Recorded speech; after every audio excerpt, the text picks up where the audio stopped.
you can go ahead and. Thank you for joining us tonight at United Policyholders Scoop on Scope webinar. We're going to be talking about solving reconstruction pricing disputes. Before we get going, just a little bit of background about United Policyholders. We're a 501c3 nonprofit that works in the disaster space here. We serve as an information resource and a voice for insurance consumers in all 50 states. We've been doing this for 32 years. And as I said, we're not for profit. We're funded exclusively by donations, grants, and contracts. We do not take money from insurance companies. In our Roadmap to Recovery program, our goal here is just to educate and support you in navigating a fair insurance settlement. And we do that with our team up, so our professional staff. We've got a small but mighty team of professional staff in our Colorado and California offices, our government and nonprofit partners, and then our volunteers. So our fired up survivors, those previous catastrophic loss survivors who, once they've recovered, want to pay it forward. And then our consumer focused professionals such as Larry Izzo, who's joining us today. We have 3 programs, a Roadmap to Recovery, where we provide this guidance on insurance and navigating the recovery process to get you back home after a catastrophic loss. Our Roadmap to Preparedness program, where we take those lessons learned, what people wish they had known before disaster, sharing that information to help communities and households reduce their risk and be better prepared and resilient for disaster. And then, of course, our Advocacy and Action program, where we work with regulators and legislators to improve the playing field for insurance consumers, focusing on those rights and protections. For all of you joining us today, please, if you haven't checked it out, please visit this section of our website for our disaster insurance help libraries. There you can find state-specific resources for your community with a step-by-step guidance that walks you from beginning to the end of the process to help you through navigate this recovery. We have our link to our pro-consumer professional help directory, sample letters, examples of forms, great series called Survivor Speaks with tips from previous disaster survivors. And then here on events where you registered for this site, we have not only upcoming workshops and resources, but we also have prior events that you can check out. Fine print. This workshop is intended to be general guidance only.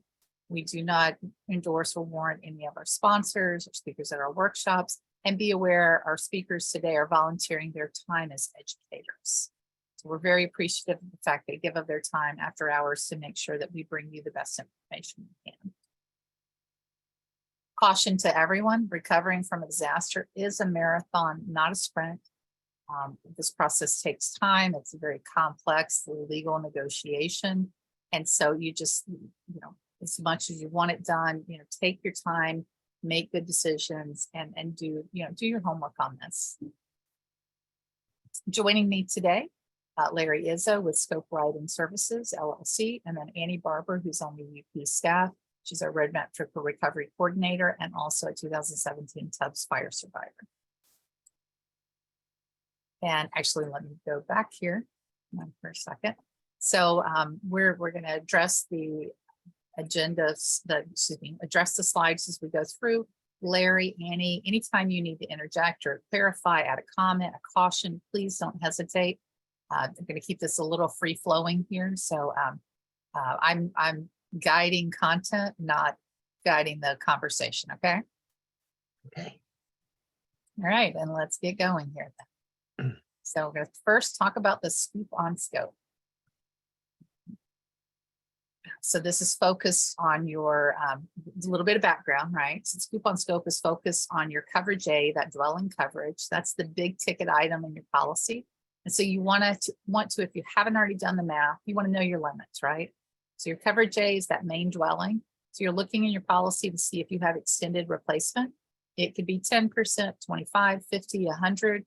I met somebody from the Marshall Fire who had 200%, which was amazing. Other structures, debris removal, and that's usually a percentage per each coverage, meaning dwelling, contents, other structures, your code upgrade coverage or ordinance and law, trees, shrubs, and plants, landscaping there. And things that feed into these are all the things that feed into that dwelling, that overall lump sum of money that's related to your dwelling. This is an example of a homeowner's policy. So with this one, you can see coverage A, the dwelling is here. It's just roughly $500,000. Blue is the other structures, which is 10% of that, so roughly $50,000. Green is their contents, which is what we're not talking about today. And that looks to be about 75%. And then their loss of use, additional living and expenses there. And then these gray lines here are the extended replacement coverage. Not visible on this policy is an example of the building code upgrades ordinance and law.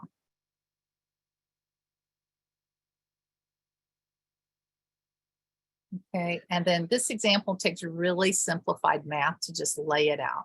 So going back again to what's included in that bucket, and Larry, please chime in here at any point. Okay.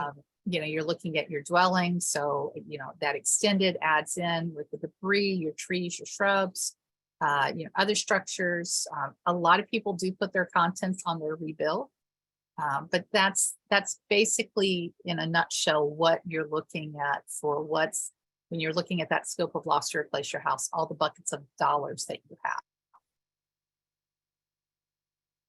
And then big issue here, you need to, you've got your policy, you've read through it, you need to know what your limits are. So it helps to read through that policy, because if we go back to this sample, right, you've got this, and this one here has an extended coverage that basically adds another 50% to the dwelling coverage. So this is A, and this is that extended coverage for A, adding another $200,000 to it. So knowing exactly what you've got on the table is key to figuring out what is available to you to rebuild. And then you're going to take this information and look at your scope of loss, right? And so that dwelling process, the claims process, is going to start with most likely them preparing a scope of loss or an estimate on your destroyed property.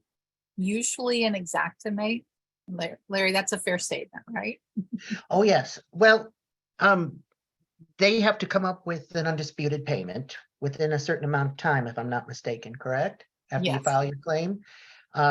So basically it comes in the form of a rough Xactimate estimate that backs it up. And that's what they base an undisputed amount. And then they put the responsibility on the insured. They say contact a contractor to help put together an estimate to put your house back the way it was. Well, contractors aren't very likely to do that. In fact, they're not.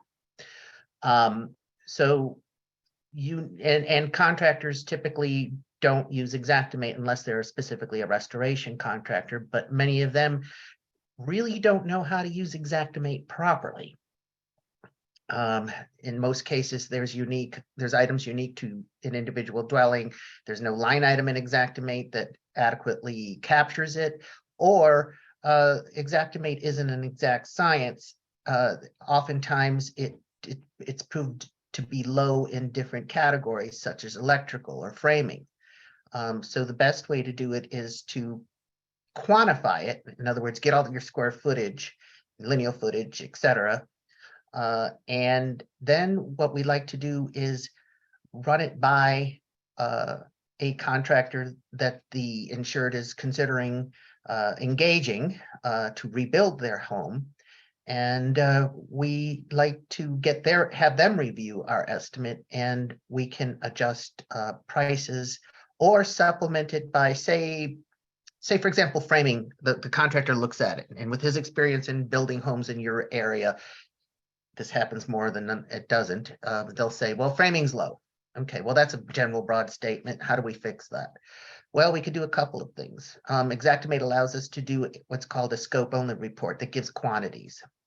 So it'll give every stick of lumber in your home will be detailed on a sheet. You could send that to your supplier, the lumberyard, your building supplier, have them prepare a material cost based on that list.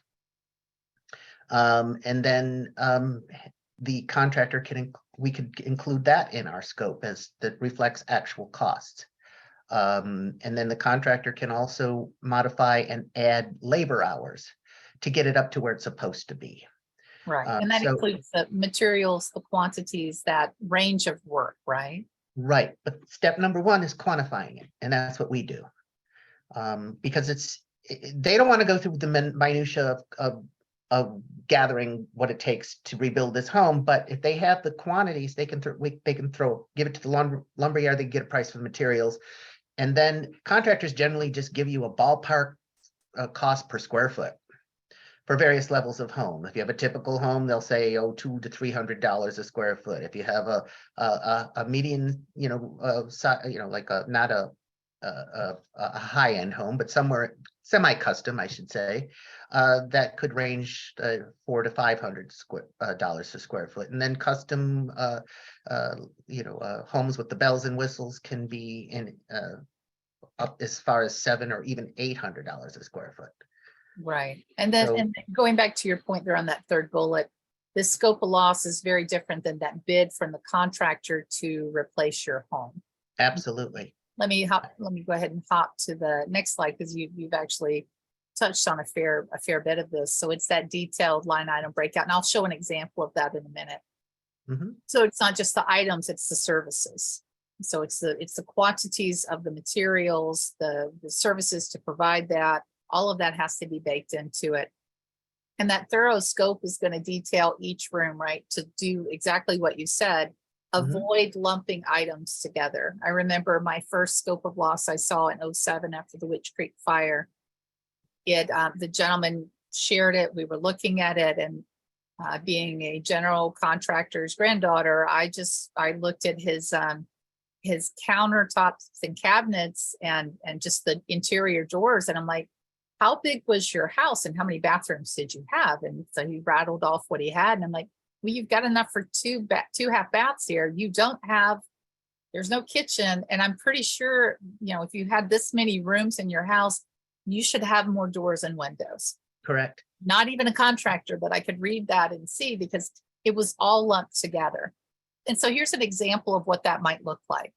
And for you at home, this is exactly what Larry said. You have no idea if the dimensions for this pantry, if this calculation makes sense, right? It's 53.84 square feet. I have no idea how to calculate that. I have no idea. I mean, this is just the quantities, right? And the materials. I mean, you could look at this and the room might be missing the trim work. It might be texturing the drywall. You having someone professionally to help you figure out what's wrong. We categorize it in our estimates. We'll start with the floor coverings, we break it down into sections, starting with the floor, the trim work, the walls, the ceiling, and the electrical, lighting. So we break it down so that it's really easy to read and to come back. If there's ever questions, it's really easy to come in and find where the discrepancies are. One thing that, insurance adjusters aren't bad people, they're just inundated. And lately there's been a trend to bring adjusters in from out of state. Well, they don't know California. It's a whole different animal out here, but don't tell them that when they come visit. We have different building codes. We have different requirements. We have seismic. We've got energy requirements that are, California generally sets the trend for the rest of the country when it comes to these things. So when we're dealing with an adjuster, we break it down as much detail as we can. So if anything's called into question, we can provide the backup for it. But I think even before this whole process begins, I mean, now we're talking about after the fact, the problem already happened. And I'm sure Annie can chime in on this. There's things that every homeowner should be doing to prepare for this. The homes in, that we encountered, there was nothing left but foundation. People didn't have plans. We went to the city, we went to the county, we tried to get as much data as we can. Luckily, there's surveillance details that we can get. We could order roof scope or siding scopes that help us start to put the house together. So a lot of what we do is forensic, but we input as much as we can because we know it's there. For example, if there's exterior photos, we use Google Earth, et cetera. So we could put together as much as we can, but then the interior finishes, we rely on the insured to have photos, digital, if they didn't lose them in the fire. So that's an important thing that everybody that owns property should do, is take detailed photographs of every square inch of your house, separate it by room, maybe even do a rough sketch of your layout of the home. It doesn't have to be to scale. We can determine all of that. If you have plans of your home, put them somewhere else, take photos of them, put them somewhere else where they're safe. Just imagine that if your home is totally gone and we have to reconstruct it from scratch, the more data, the better. And there's nothing better than, going up against an insurance adjuster that comes up with a question that, did you have marble floors? We don't think it was the grade you say it is, because that's always something that comes into question. There's different grades of cabinets, countertops, tile. Photos are worth a lot of money. Yeah. There's nothing that makes me happier than to say, yes, they did, and here's the picture. So Larry, when you do your scope of loss scope for somebody, do you, does it even come close to looking like the Xactimate report that they put out? Could a consumer actually look at it, survivor look at it and say, yeah, I can see the difference here? I have taken many of some restoration contractors have come to us saying, here's the scope the insurance company gave to support what they paid thus far. Can you have a look at it? And I'll revisit the home. Of course, in these cases, the homes are still there. They only had a kitchen or a garage fire. Every single time, there's things they've left out. And we add value to it without question. And we'll talk about some of those common things a little bit later. So okay. As you both said, that initial estimate, there's pages and pages of items number. It's hard to understand, how do you start? If you're trying to compare it to a contractor's bill, there's a huge gap, and so what do you do, right? And so to start at the beginning, you've received that first check for your dwelling claim. That's your starting point. So you're entitled to the cost to repair, rebuild the home as it was before the disaster, up to your policy limits, plus any of those additional coverages, right? Right, but they never give up those additional coverages without making the insured prove, the extent of their loss. Yeah. And that's why this is so important. Yeah, that's right. They make it the insured's responsibility to prove that you've exceeded your limits and by how much. But most people even exceeded their extended limits. Right. But there's an extra value to our work product when that comes into play. And there's two things. And in this case, and this isn't going to be the case for everyone, but our services have also been engaged by law firms who are representing people in the PG&E bankruptcy claims, because they will pay for the actual loss less what the insurance has paid to date. If the insurance company is dragging their feet and the legal process of going against PG&E is happening prior to that, it is also possible for them to get paid on what they paid to date, and then the insurance company, if this gets their act together after this process, they'll get paid double, which is great. But it's a rare occurrence, but it's happened. So I've got on the screen now just an example of an estimate. But there's one other thing. Because the insurance companies are only interested in getting an estimate that proves that they have to pay the limits. Well, that doesn't capture everything. There's also value, the difference between what they paid and the actual cost to restore your home, put it back the way it was. You take that to your tax accountant at the end of the year, because that's a legitimate loss. Got it. Thank you. And then we touched on this a bit briefly, so, but let's just dive in a little deeper on why a bid to rebuild your new home will not typically work, right? Right, Because for a lot of people, you know, hiring a contractor to, you know, the contractor who's going to build your new home, having them provide you a bid to build the house that was plus building code upgrades, it just, you know, it gets complicated. And most contractors are looking at, okay, you hired me to build your new house. Here's the information you need to know on that. Mhm. And so, but the insurance company is all focused on the house that was lost, right? That's what's insured. right. And they That's just want to know how much they have to pay to rebuild it up to, like you said, policy limits. So even if you're building something really different, that's what they owe you. So if you know, you had a 4-bedroom, 2-bath house and you're going to rebuild a 6-bedroom, they only owe you up to policy limits for that 4-bedroom, 2-bath, right? right. You take your insurance proceeds and you make that part of your reconstruction budget. Yes. And most people have to supplement that, is Annie, I'm sure you encountered. But you know, you can also go to your contractor and say, hey, this is all I have. You know, I have to rebuild a house that fits into this budget, which sometimes means you can't afford to put back your house back the way it was with as many rooms or square footage. Right. But you know, Well, that's a what's- mismatch with your policy, right? Your policy is not sufficient to match up with what your house was, to restore it as was. correct. And then on top of that, they don't pay code items until the cost has been incurred. We can go ahead and we know, we've done our research. We know what those code items are.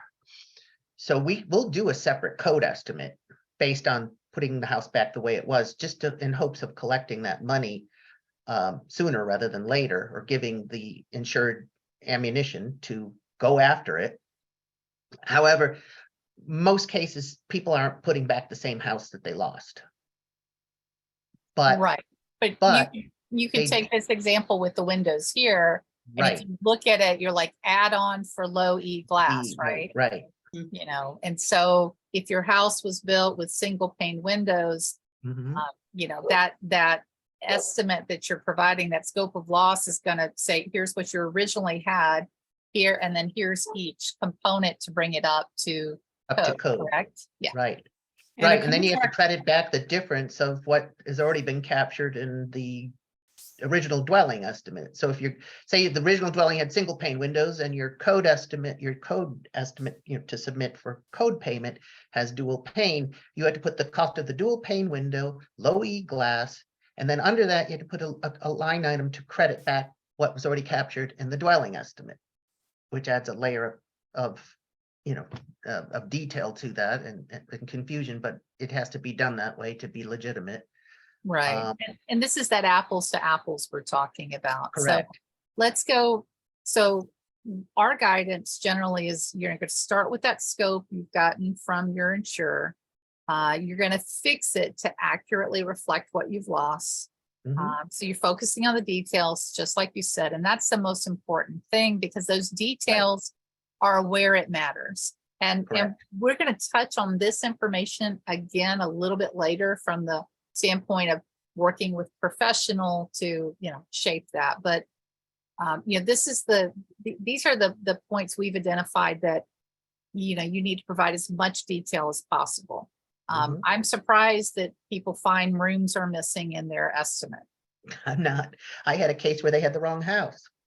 Well, that could happen, right? Details that matter, you know, an 8-foot ceiling versus a vaulted versus a 12-foot ceiling. Just That means a very lot. rough estimate. What would, I mean, if I had a 1,000 square foot house, how much would that add to the value of that estimate? Just to go from an 8-foot to a 12-foot ceiling. Maybe about 20%. Because not Okay. only do you have to account for the additional you know, materials to cover that vaulted area, there's an additional price to install drywall above the 14 feet. Okay, that's why Plus, this you got to matters. throw in the cost of scaffolding. So it makes a huge difference.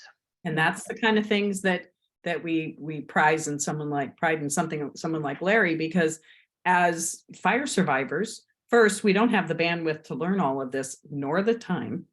Mhm. And emotionally, we can't deal with all this. So this is great information because we don't break it down that way. We just think, no, that's what we had. Mhm. And then we've touched on this earlier, just to revisit this slide, the documentation you have to describe your pre-loss condition, Mhm. whatever you've got available is a starting point. So Well, I'm we have, amazed at how long houses stay on Zillow. yes, isn't it something? Yeah, it's a little frightening. Google Earth. It might be that your grandfather is outside mowing the grass from that picture from 5 years ago, but you've got it to It's a say, little unnerving, isn't it? yeah, it's a Thank little God they have frightening. it. Right. And then, when you're documenting that, and I'm trying to figure out why I put a timer on here, apparently. When you're documenting it, it's detail, again, ignoring contents. And if you don't know the terms when you're describing it, that's Mhm. fine. Just say, I had beams in the house. I don't know Right. what they're called. I don't even remember what soffit means, special conditions. You have rounded, anything rounded, Oh, it's not a straight yeah. line, is expensive. Even if your Built-in, drywall has rounded corners, that's a bullnose. That's an extra cost per lineal foot. yeah. So So things add up. yeah. You know, Yeah, um, oh, they built-in add up. Yeah. built-in appliances, special lighting fixtures, Mhm. switches, texture on the walls, that adds a lot of value to it. So being as precise as you can with whatever documentation you've got, right? Well, And our so, practice is to input as much as we can with the documentation we have. So we have a basis. And then we'll take that and go through room by room with the insured. And we'll start with the flooring and the base. Then what else do you have on the walls? Do you have chair rail? Do you have wainscoting? Do you have crown molding? And the approximate size of it. Was it stained? Was it painted? All those things add costs. What were your window coverings like? Did you have stools and aprons under your windows? We know all the questions to ask. What could possibly be in a room? And if it isn't there, fine, but at least we're going down our checklist and we're going to make sure we capture it all. right. And And again, then, insurance adjusters aren't bad people. They're just inundated and they're under pressure to close claims and they don't have the time to focus on each loss like we do. well, and the reality for them is, you have to do your homework too. If you Yeah. didn't provide a lot of detail at the beginning and they come back with that scope of loss, you're either going to have to correct it yourself or get a Right. professional to work with you. And They so, make it the insured's responsibility and to tell them what they've missed. Yes. yes, and so you do have the correction, just like you're doing with contents. A lot of Mhm. times you'll get a trade summary back, and again, that's just showing you the totals here. And this is one of those, if you've got this in your estimate, it's actually a good tool to, if you're working with a builder, just to say, is this correct? This seems, I'm Mhm. just looking at this right now. I know this is an older trade summary, but Right. 2,000 for appliances, that's not in a post-COVID world Oh, with good supply God, no. chain You're issues. lucky if that buys a refrigerator. Yes, and so, somebody who can look at these and do a sanity check to say, window treatment, that must be like a half bath blind, because it's not, this is not it's not reasonable with Well, today's pricing. Valerie, you've hit on something very important. People should focus especially on any appliance upgrades, makes, model numbers, photograph, and again, store on the cloud.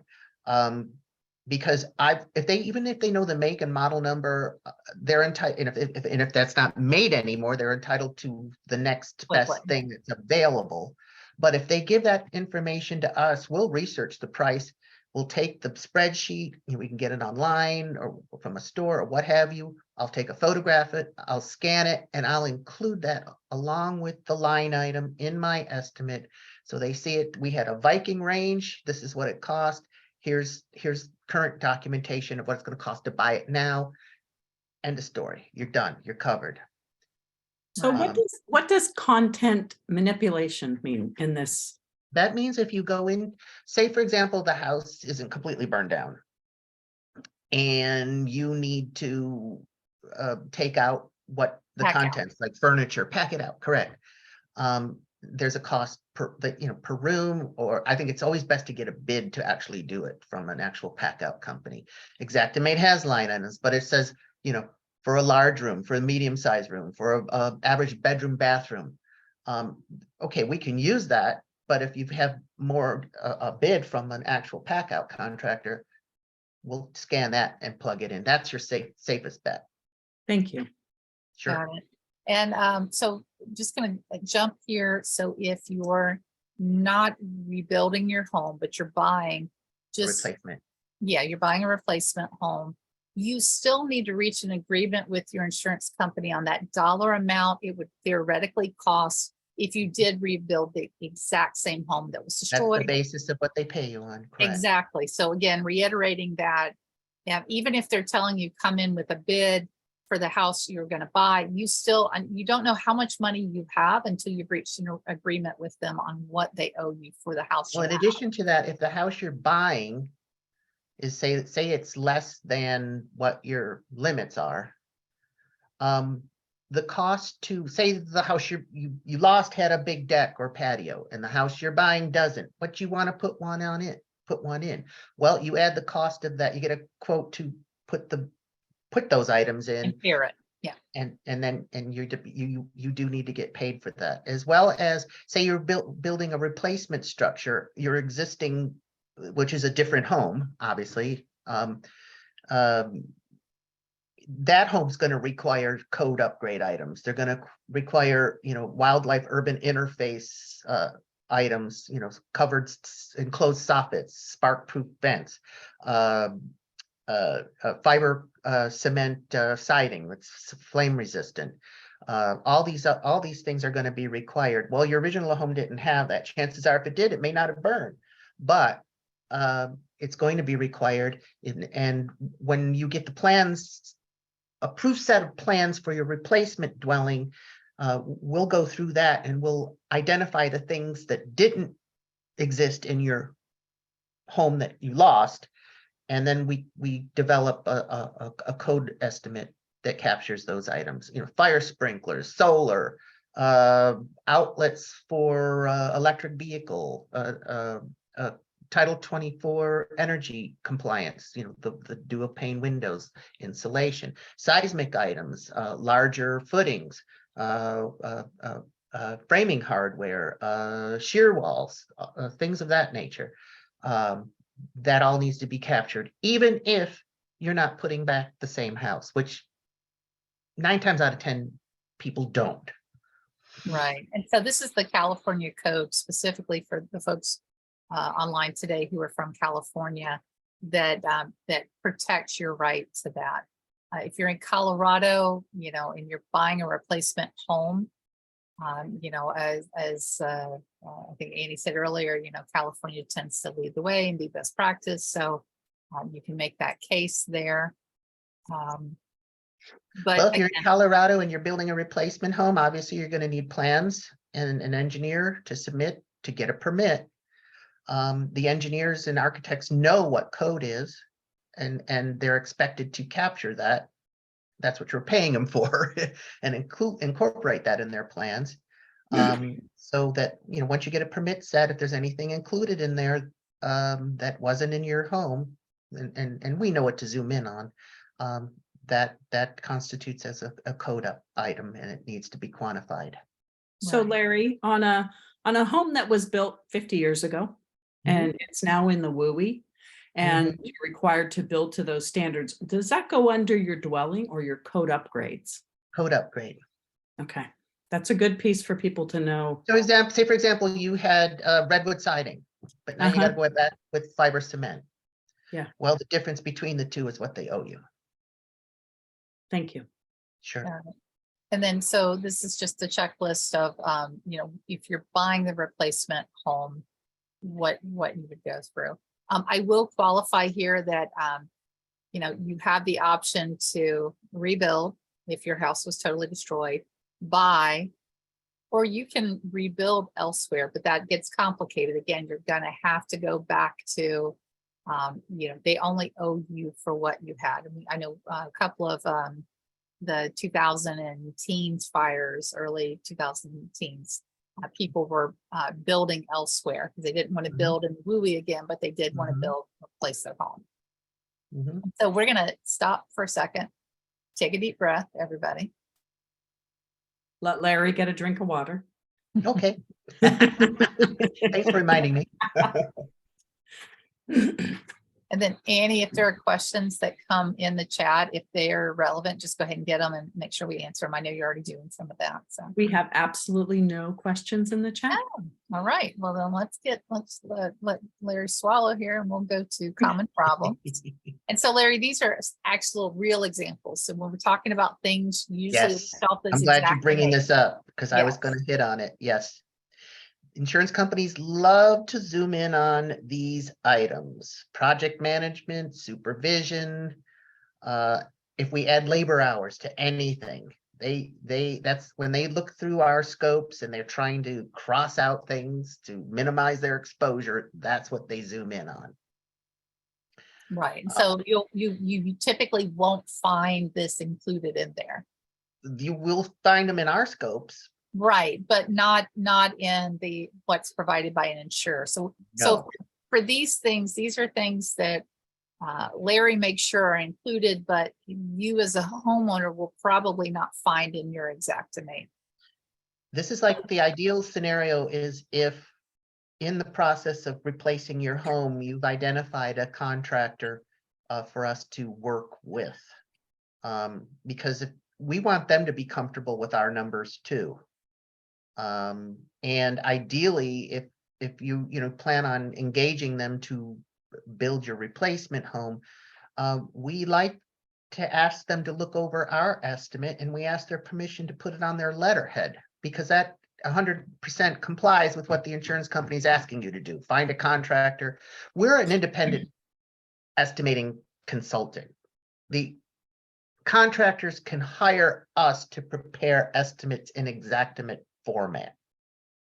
They don't have to have a permanent Xactimate estimator on staff. They couldn't afford it. And it wouldn't make sense. So that's why, we even write estimates for the insurance companies.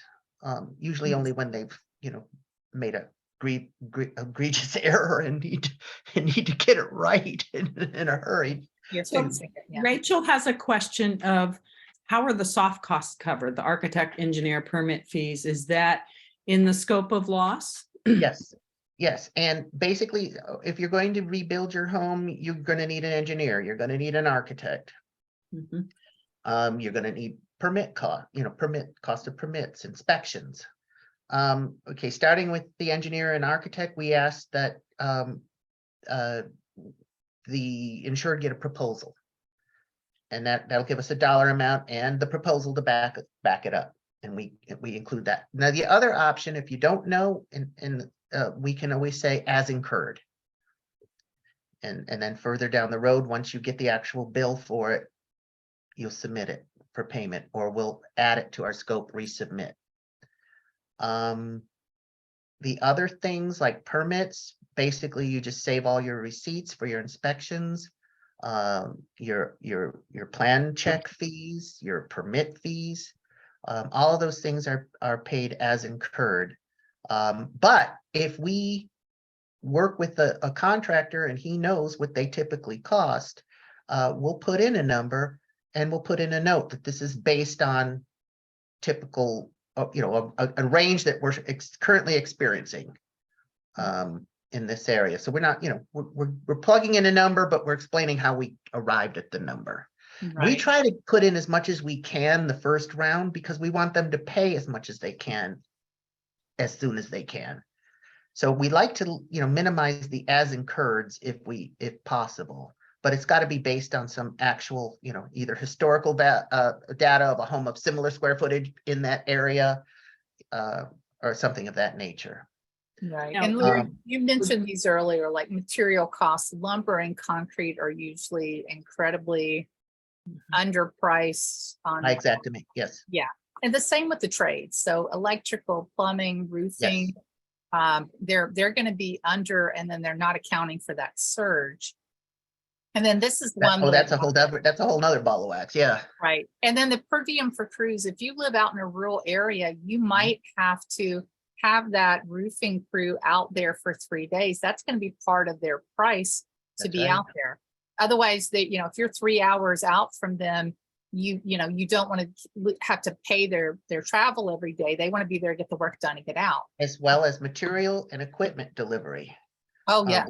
We have to add, in some cases, 8 hours, 16 hours, 8 hours to get the backhoe there and 8 hours to bring it back, depending on, Paradise, California is a good example.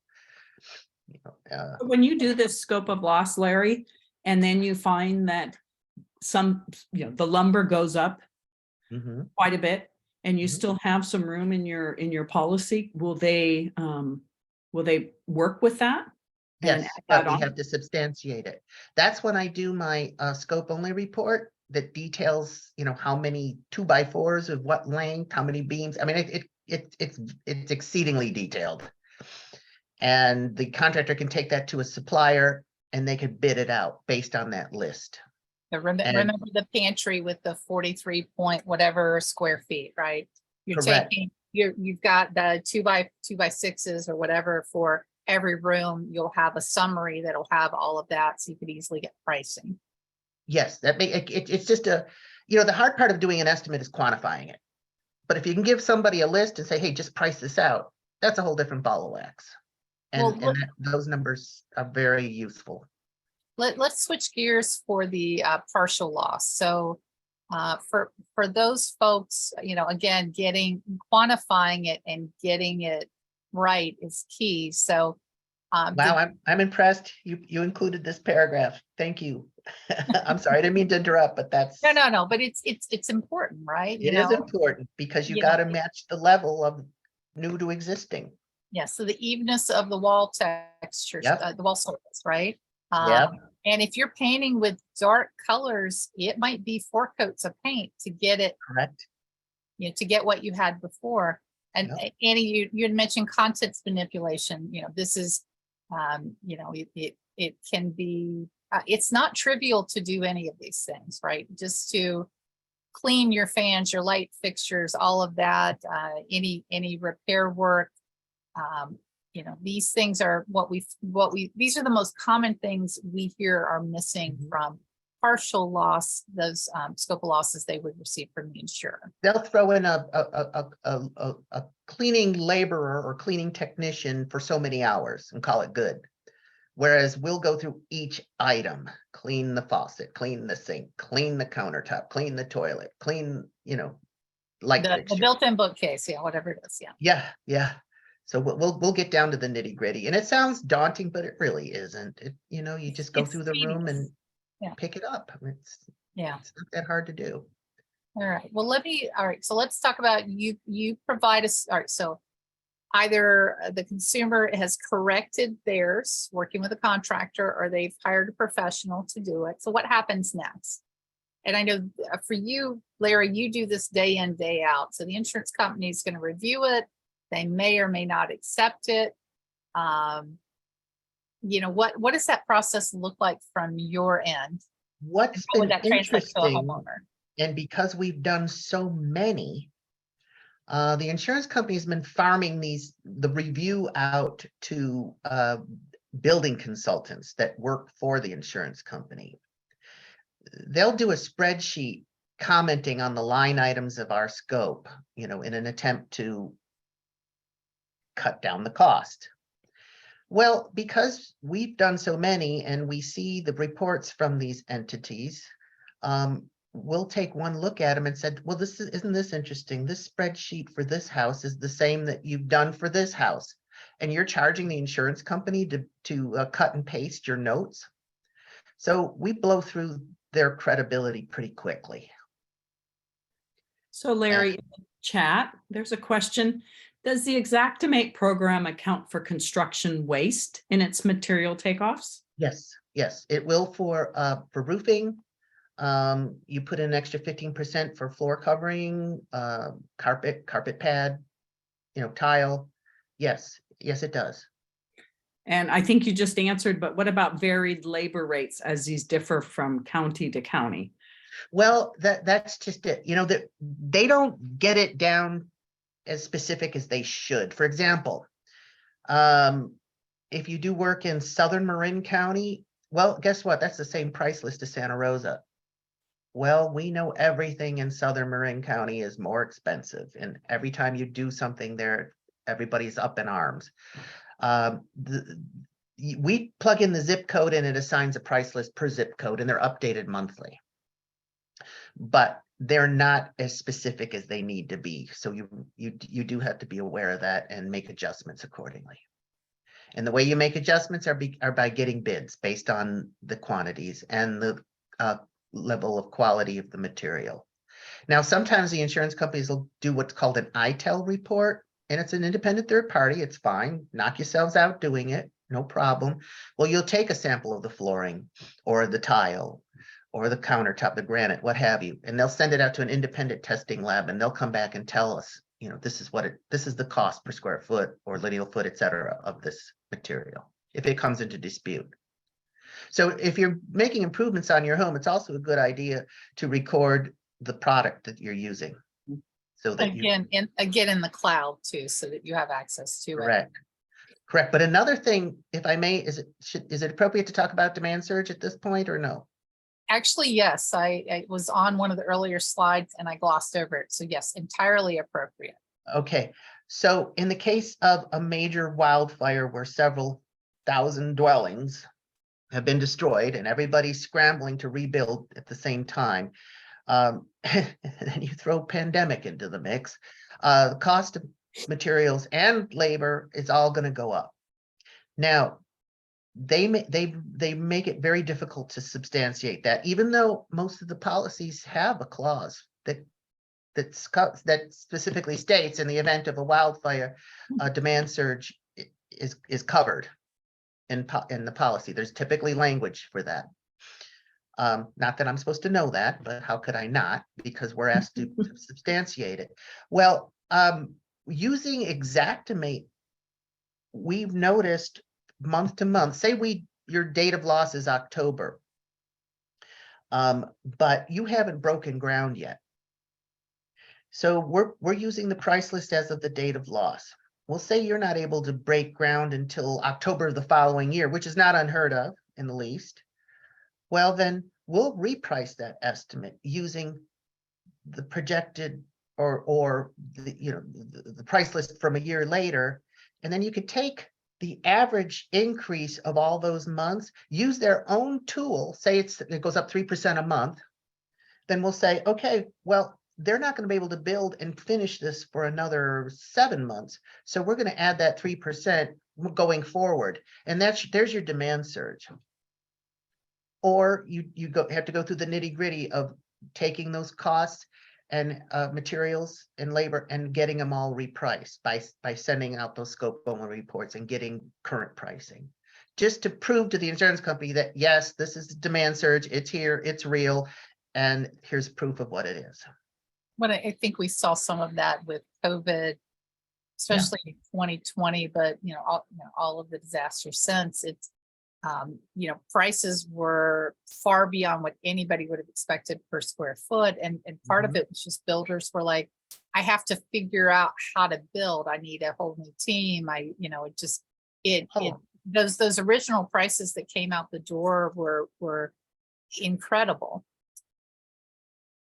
Well, and then the poor contractors had because the demand was so high, then you've got another contractor taking your loyal subs away from you because they're paying them more.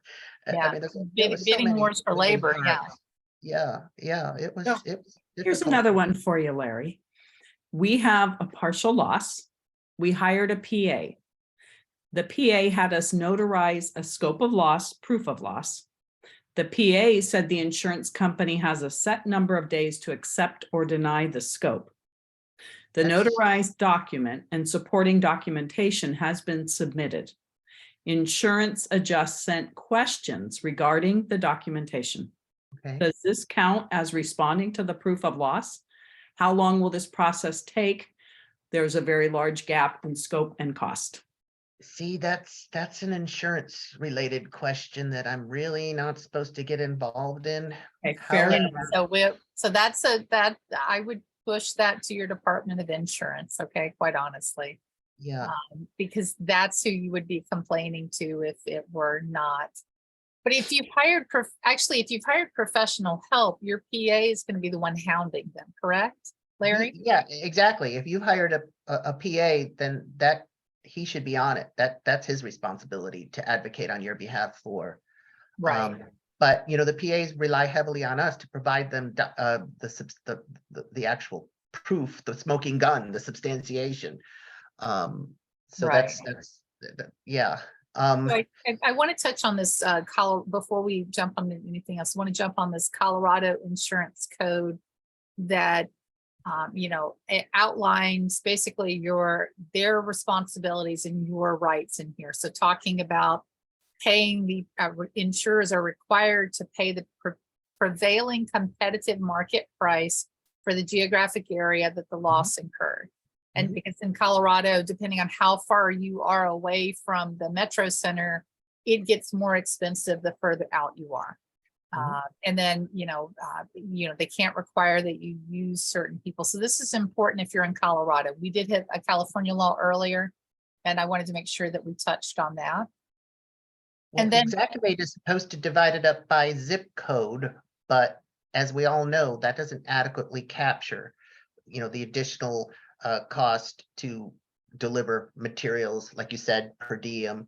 So that's why we really have to, it's ideal to review our scopes with a contractor so we can fine tune it and make sure we capture those costs that associated with a remote location.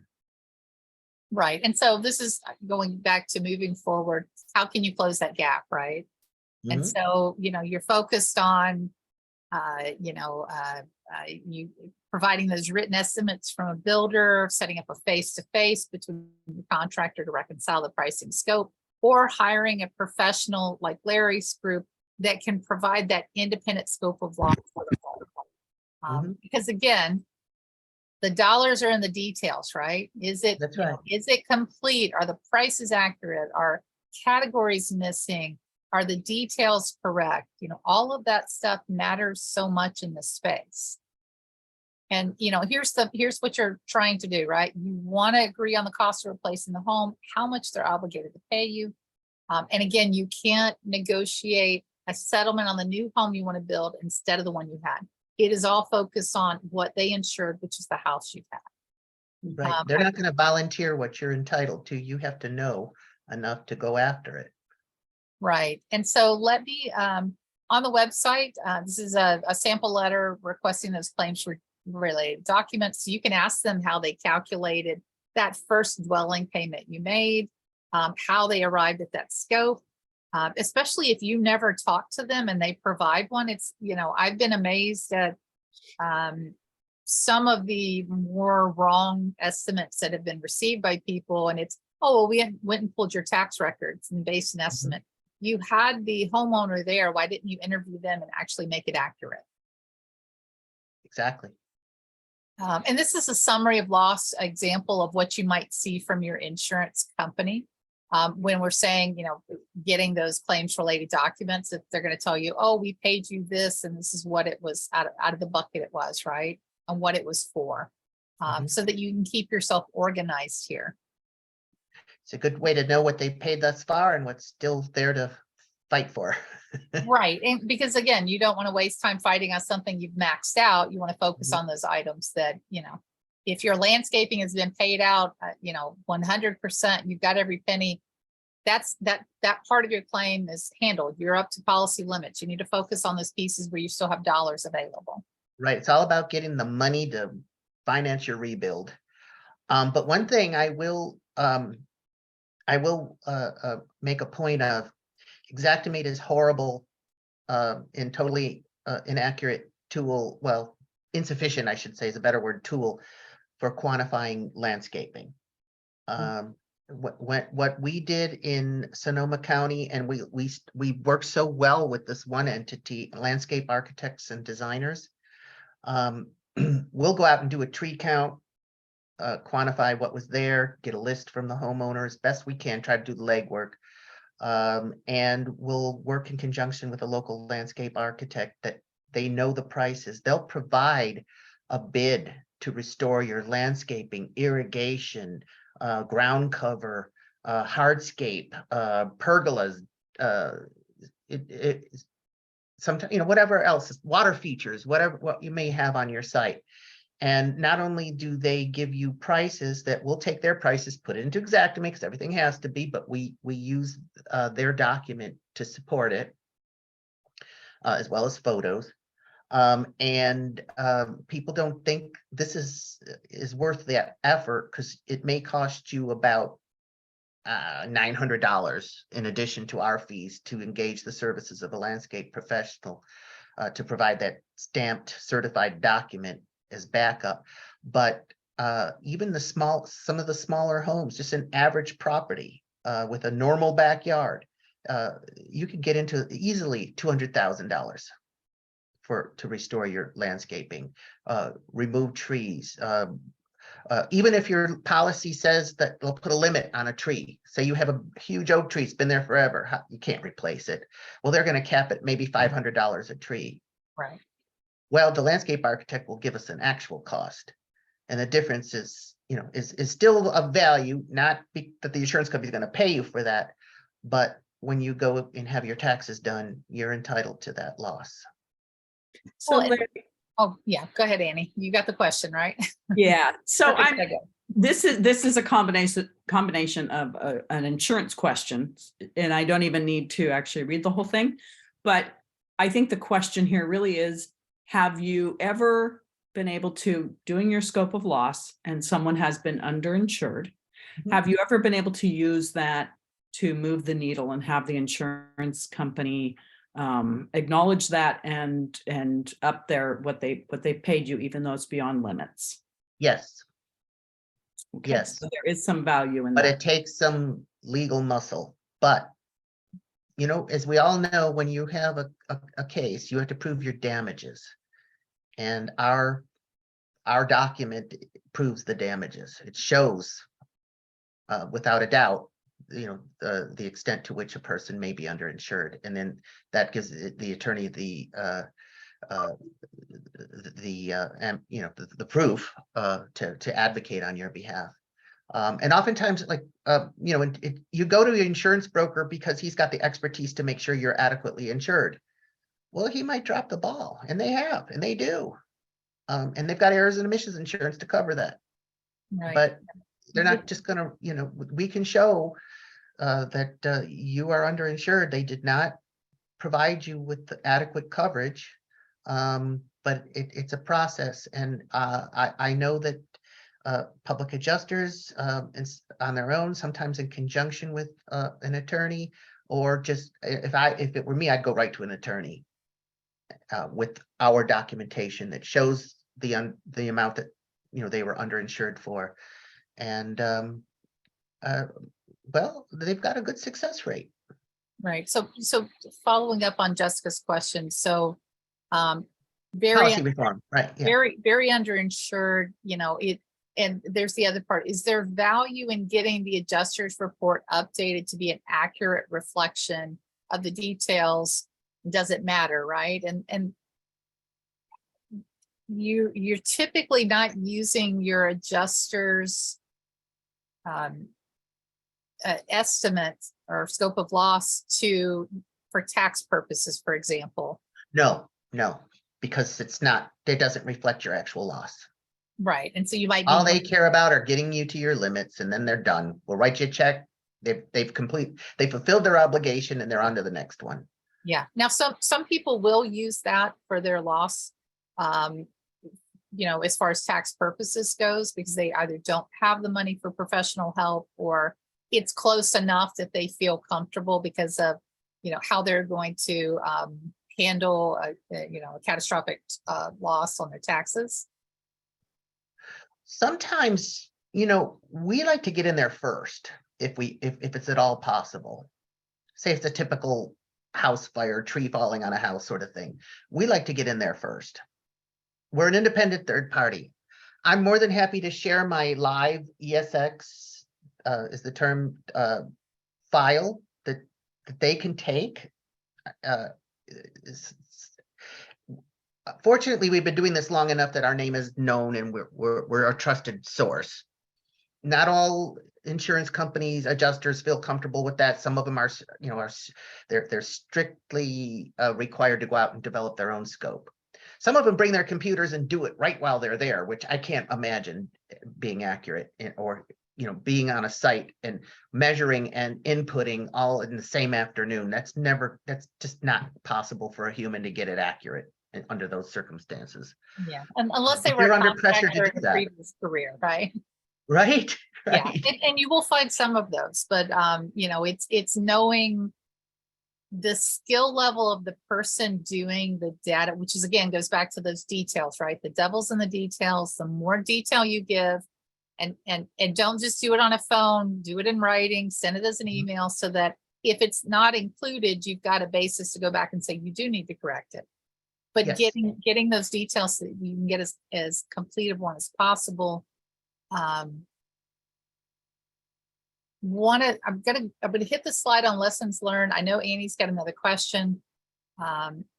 And I think you've made this point a couple of times, Larry. So take your time, do it right, get the details as much as you can. Because if you rush, you're gonna forget something.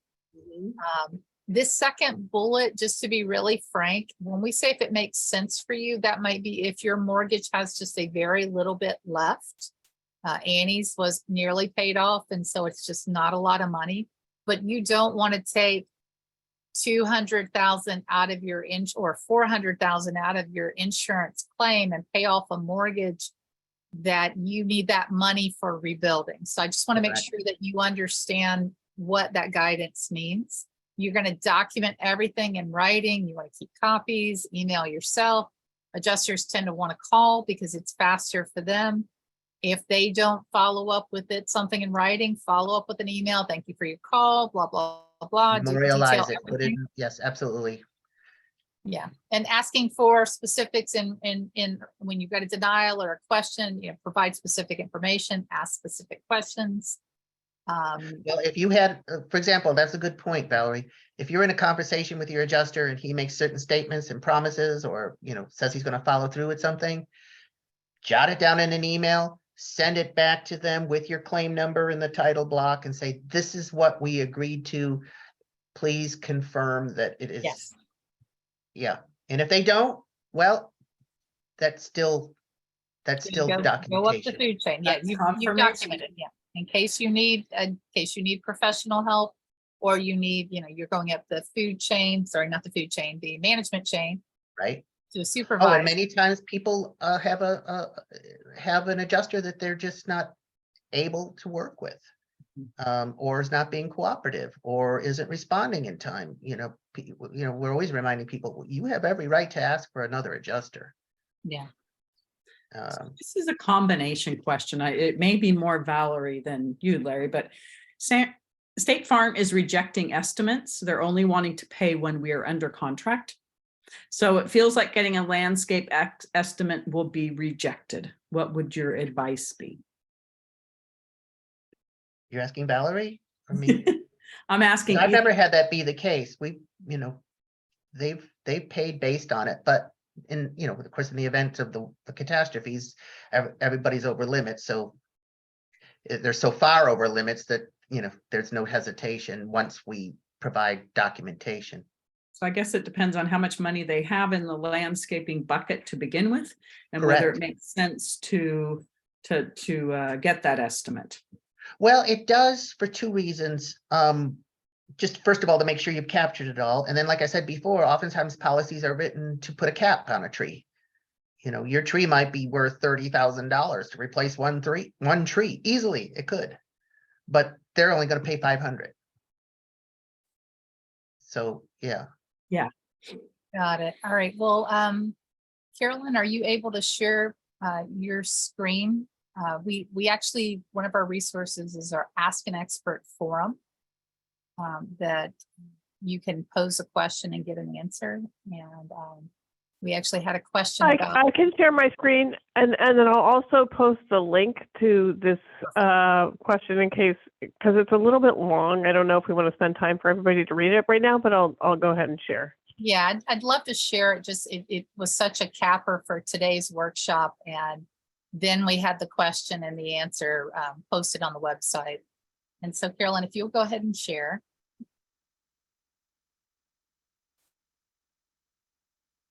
And so it was an extended coverage dispute. I don't know if you're able to see it, Larry. So they're Yeah, no, I'm making negotiating. it now, yeah. Oh, And so A in full, trying to obtain the extended coverage, and you know, the estimate's very low. gosh, it sounds like one of our clients. Because many of those people did have, you know, more than one dwelling on their site.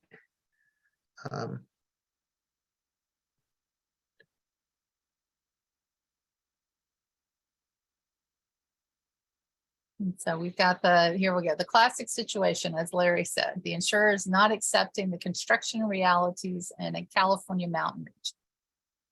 And the same with Colorado. It's very similar market as far as construction goes.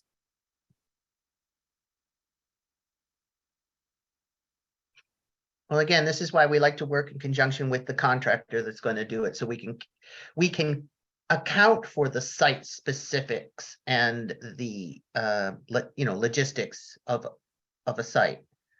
I And mean, if it can they're make a not huge difference. rebuilding, and if they're not rebuilding, you just get a contractor to explain all that, to write that We've down. been How does- lucky enough because we've developed relationships with contractors in the areas, especially because we've done so much work in Sonoma County. We've actually had contractors, well, one gentleman in particular, his company built the development and he lived there and he lost his home along with everybody else. Yes. So he actually called us into his office and sat down with us and had his clients come in and work with us. So this person's up in the Caldor Fire, which is up in Grizzly Flats. Uh-huh. Would that still be, so, I mean, how do you find a contractor who will do that in these rural areas? Or do you need to use one from that area? We've actually had some of the contractors that we've gotten involved with because, you know, we're a good source for referrals too. I mean, we say, okay, here's a contractor, he's willing to work with you. We don't tell anybody, we'll never, ever tell anybody to use a specific contractor. That's never. You know, we have no control over the quality of their work. And if, you know, and even the best people have bad days. So, you know, we don't want to get in that situation. However, we have had contractors that will come in and review our bid, agree to put it on their letterhead and work out, take the time just out of the kindness of their hearts to help us get to a good number, even if they're not from that area. And they'll allow us to put it on their letterhead and submit it and have the insured submit it to the carrier. Right, and so that's the way to do it. So on the screen right now is the Ask an Expert forum where that question lived. If you have a specific question, register, it's free. You write in your question, we go shopping for the answer, we get it, we post it, you email saying you've got the answer. And it also gives everyone else a resource to go to search for the answer to their question. So you can look for the answer before you post your question to see if it's there. I'm gonna run through these closing sides, and then Larry, going to give you a chance, just like what you want people to know, walk away with tonight, right? Okay, So be happy to. this is guidance from our library, the Scoop on Scope, Xactimate Demystified, questions that, you know, all of the stuff, samples of these different forms. If you're not on our mailing list, please sign up. You don't need to email to get a copy of the slides for the video. They're on that page under events, like we looked at earlier. We just had our Survivor Forum yesterday. It's the third Tuesday of the month. If you're wanting to connect with people and have people who actually understand your challenges and what you're going through, it's a great resource for you. Colorado Department of Insurance, or DORA as they're better known. This is their contact information. California Department of Insurance, please use these experts for you.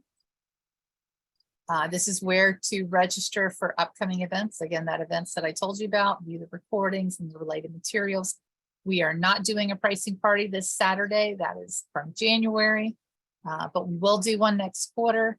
And I just want to quickly do a thank you to our funders, and I'm going to quit sharing my screen, and Larry will give us a takeaway here. Well, I think the most important thing, prior to, for everyone is to preserve documentation of your home. Of course, now, we're dealing with people who have already suffered losses. The important thing is to, it may cost between $15,000 and $20,000 to have a scope written up, but the money that it recoups for you, both in substantiating your loss, getting them to pay limits, getting them to pay extended limits, as well as documenting your actual loss, the difference between what the insurance company pays and what you've actually lost for tax purposes, it kind of pays for itself. There's another argument that could be made, and it has been made successfully in the past. If we're out there first, in the event of wildfires, the insurance companies are short-staffed. We get there first. We do it's a cost of the claim to prepare estimates. And technically speaking, that's something insurance companies should pay for. So if you hire us to do it, it's not unheard of, and it doesn't hurt to submit our invoice to the carrier and said, hey, you guys usually, you have your own people that are supposed to do this. You didn't do it. We hired someone to do it. This is what it cost. We want to be reimbursed. It doesn't hurt to ask, and it has worked in the past. The other thing is, like, the ideal scenario is for us to develop Xactimate. I'm not here to bash it. It's an excellent tool in quantifying the material that goes into your house and to generate those reports, as I mentioned before, to get out and to your various trades to get accurate current pricing. Those scope only reports don't have prices. It just has quantities and a description of the item. So it's a valuable tool. If we feel that there's an adjustment that needs to be made due to demand surge, due to the increase in cost and labor and materials, Xactimate isn't capturing it. We hear it all the time when contractors review our scopes. Then we take that extra step. The other thing is, it's important to get someone in there first to develop the scope, to set the bar. If we're there first, then the insurance company has to prove us wrong. If we get the insurance company's scope, which is usually not complete, and they know that, that's why they send you a letter making it your responsibility to take it to the next step and tell them what they've left out. Well, we reference that, and we'll either correct what they've included if it isn't right, or we'll make sure we capture what they've included at a minimum, because if they've included it, they've already admitted they owe you for it. So we want to make sure we do too. So not to take any business away from you, Larry, but Oh, don't worry about it. We got more than we need. if you're talking about like Coffee Park or some of these crazy. areas in Colorado where they have the same floor plans, maybe there's 10 of the same floor plans in an area. Mhm. Theoretically, if you haven't done a lot of upgrades, or you could modify the basic scope. Yes. And Yes. then and share that. So Well, that that's would an be excellent point. If there's for example, if a whole neighborhood burned down Mhm. and it was a housing development, like, Annie, right? Mhm.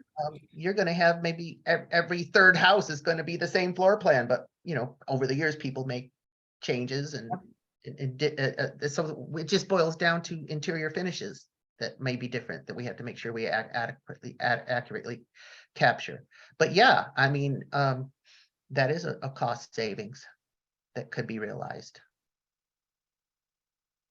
All right. Well, thank you so much for your time, Larry, and Annie for joining us, and Carolyn.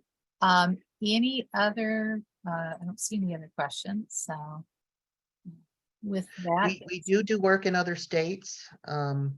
If I'm not anxious to hop on a plane right now and do that, because we're currently engaged by a law firm here in San Francisco to help them in their cases with the PG&E bankruptcy. So my hands are kind of tied right now, but we're always happy to help people whenever we can, wherever and whenever. If nothing else, just give them some peace of mind. Explain to them the process. Get them thinking about it. The Santa Cruz fire was one of the most intense we've had to deal with recently. And, and COVID happened, at the same time. So we had to do a lot of these meetings with the homeowners on Zoom. And, it got pretty emotional at times, but, when people see our estimate and they see, okay, we're adding money here, you see the cost go up, we're moving from room to room. It's a cathartic experience. It shows that, hey, we're if nothing else, we're rebuilding on paper. We're getting there. We're taking steps towards your recovery, and it's helpful. Oftentimes we've had to stop and say, okay, I know this is getting too emotional for you. I'm walking you through each room, and I know the thoughts going through your heads. Let's reconvene at another time. But it is time well spent. All right. Well, thank you so much for your being on with us tonight. My pleasure. Happy to help. Wish everyone a good evening and good luck. And we will be doing Buy versus Rebuild next month, and we'll have that information on our website and sent out to us. All right. Thank you, Larry. Thank you, Annie. Nice to meet you. Nice to meet you, Valerie. Nice to meet you.